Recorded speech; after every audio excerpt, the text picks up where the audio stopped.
Imagine a tiny stretch of sea so important that if it has a bad day, oil prices, shipping companies, and governments all start sweating at the same time. That is the Strait of Hormuz. It's a narrow waterway between Iran and Oman, connecting the Persian Gulf to the Gulf of Oman and then out to the open ocean. And for something that looks like a random gap on the map, it has somehow become one of the most important places on Earth. For centuries, it has been a trade route, a military prize, an imperial obsession, and in modern times, the world's most nerve-wracking energy choke point. Basically, it's not just water, it's geopolitical water. And today we're diving into how this tiny passage became one of the most important bottlenecks in human history. The Strait of Hormuz is the main sea exit for the Persian Gulf. That means countries like Saudi Arabia, Iraq, Kuwait, Qatar, Bahrain, the UAE, and Iran all rely heavily on this route to send energy exports into global markets.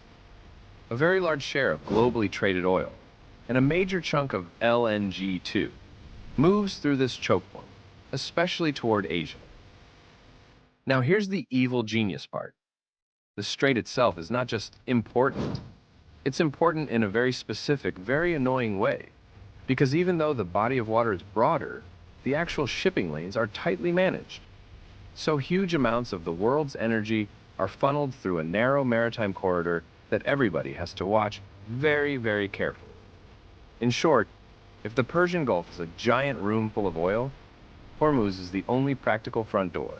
Long before modern tankers, the Strait of Hormuz mattered because it connected major trading worlds: Persia, Mesopotamia, Arabia, East Africa, and India.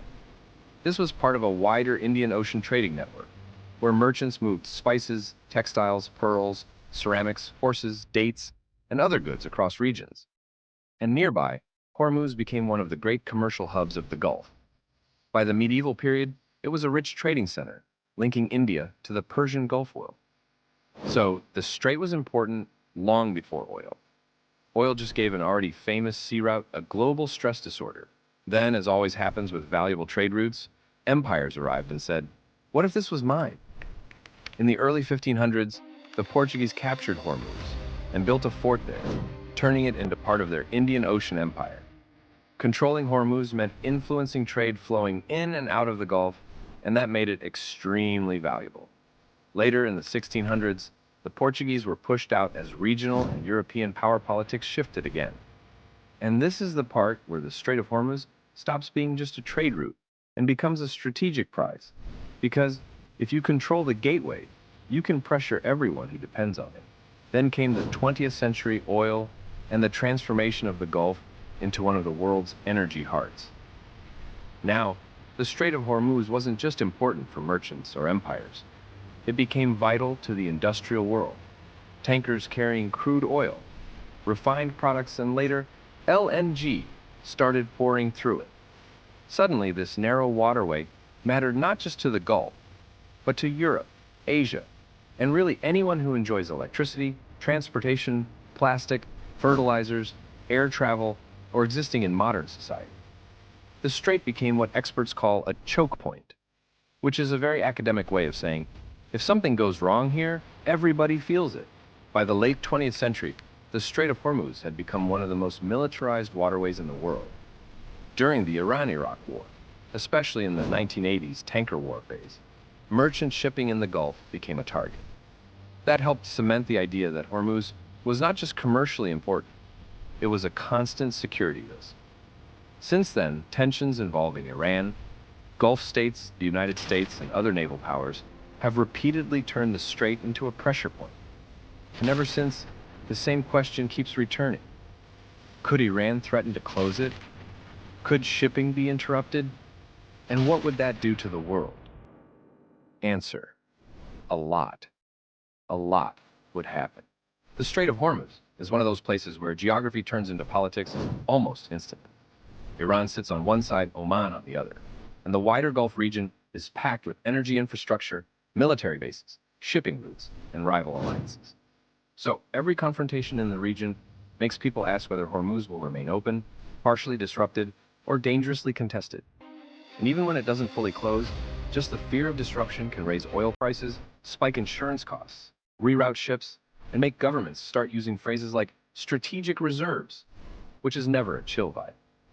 So in a weird way, Hormuz is not just a physical choke point, it's also a psychological choke point. Half the time, markets panic before the ships even do. And that brings us to right now.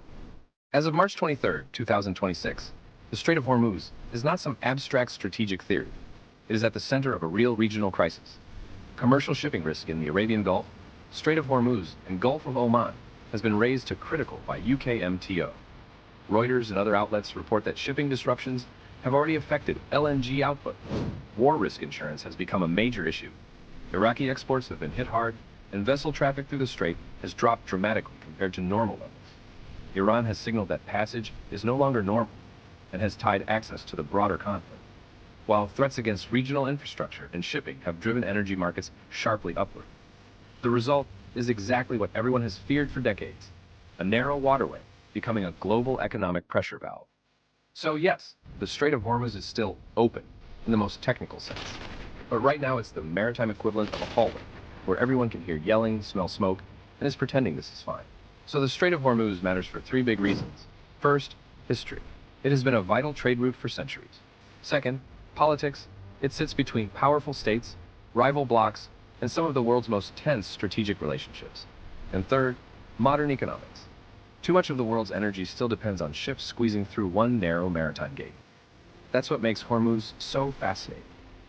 It's small, but it connects ancient trade, imperial competition, modern oil dependency, and present-day military tension, all in one narrow stretch of water. So the next time someone says, it's just a strait, no, it is the strait, the tiny waterway with main character energy. Like, share, subscribe for more history content.